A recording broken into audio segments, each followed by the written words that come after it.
Okay, we're here in Atlanta, Woodruff Park. We're with Occupy Atlanta. We're with our two media people that represent the organization, the group, trying to get the word out, non-filtered, just straight truth from them. Let you guys introduce yourself, please. I'm Ron Allen, and I'd like to also mention that we're just participants. We're not the media representatives. We're just participants here at Occupy Atlanta, and we thought we'd talk with you since you asked for our opinion. You do your media part real well. Everybody has a part. Thank you for helping. Yeah, I'm Tim Franzen, also an occupier down here at Troy Davis Park.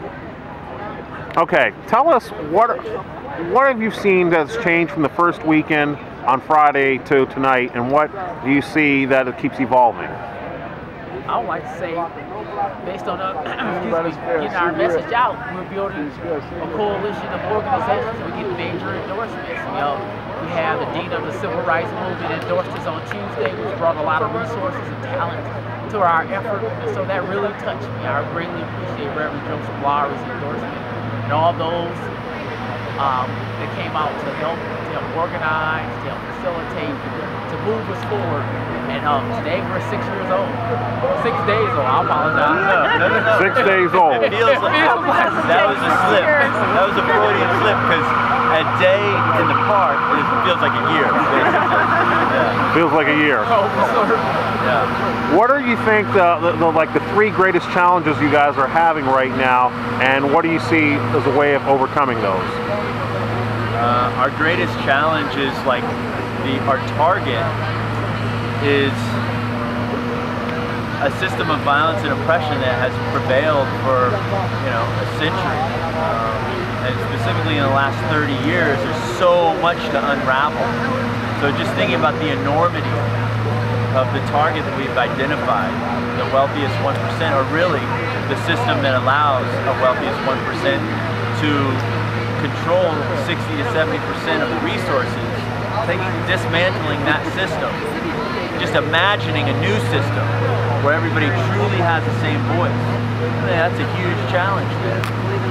And what brings us out here, people are suffering. People are losing their homes. People have lost their jobs. And the richest 1%, as well as corporations, are putting untold amounts of money into the political process and crafting legislation and making laws that work exclusively for them, but to the detriment of the 99%. And we're just here to change that. We're 6 days old. We're coming up. We're formulating our demands. We're formulating our strategy. But we're 6 days old.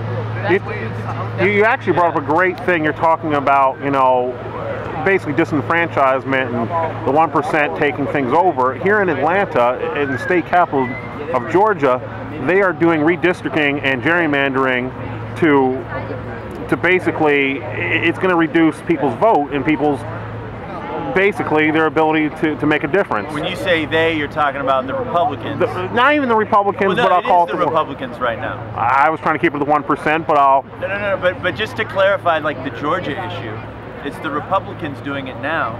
It was the Democrats 10 years ago. And so, both of these parties, I don't got a love to spread to either of them, really. It's, the whole political process is broken.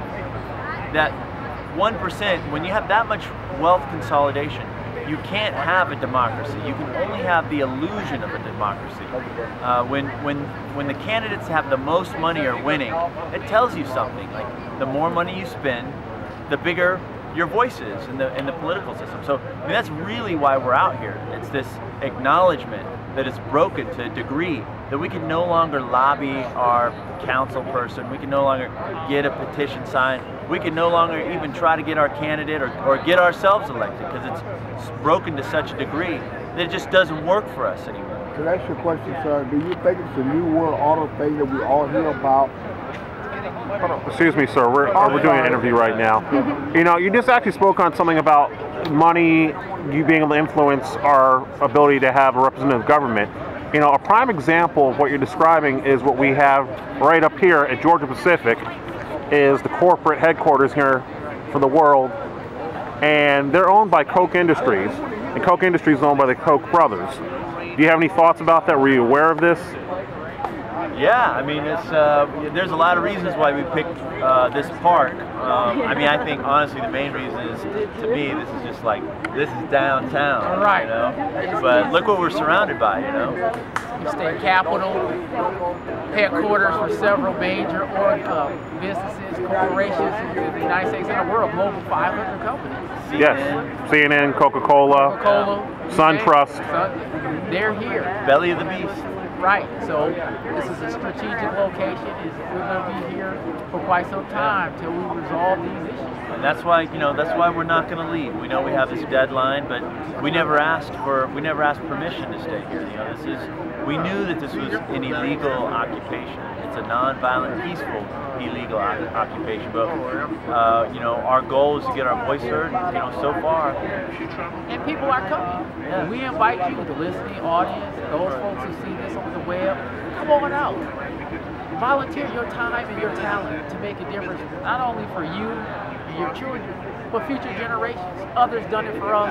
Now it's our time to do it for others. Thank you, fellas. Can you tell us who you are again, your names? I'm Ron Allen. Tim Francis. Thank you again. Good luck. Keep working.